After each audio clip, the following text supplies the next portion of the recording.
महब्बत का ब्योत। ये लड़कियां समझती हैं कि बस महबूब मिल जाए तो और कुछ नहीं चाहिए।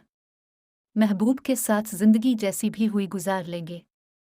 जब पेट में रोटी ना हो, कहीं जाने के लिए ढंग का सूट ना हो, जब बरसों भी पसंद का खाने को ना मिले, जब महबूब लापरवाह हो, जब वो आपको ले जाकर ससुराल वालों के रहम करम पे छोड़कर भूल जाए, जब औलाद तकलीफ से तड़प रही हो और दवा के पैसे ना हों, जब औलाद तकलीफ से तड़प रही हो और दवा के पैसे ना हों, जब महबूब बाहर मजीद औरतों पे अपनी आशिक मिजाजी के सबब फिदा हो रहा हो, जब शादी के चंद दिन बाद ही मोहब्बत का सियापा ख़त्म होकर असल ज़िंदगी शुरू हो जाए, जब रहने को घर अच्छा ना हो, जब बात बात पर लड़ाई होने लगे, सारी मोहब्बत गायब हो जाती है।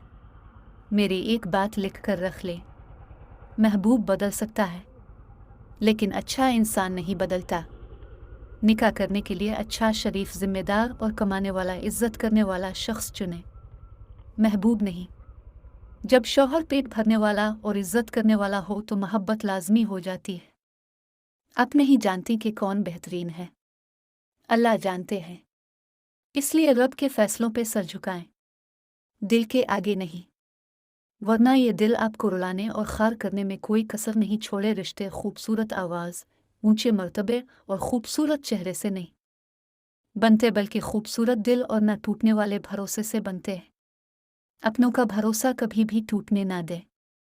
अली लेताल अपने ख़ास रहम व करम से हमारी ज़िंदगी में ऐसी बहार लाए जो कभी ख़त्म ना हो। अली लेताल हम पर अपनी रहमत के साए हमेशा दराज रखे।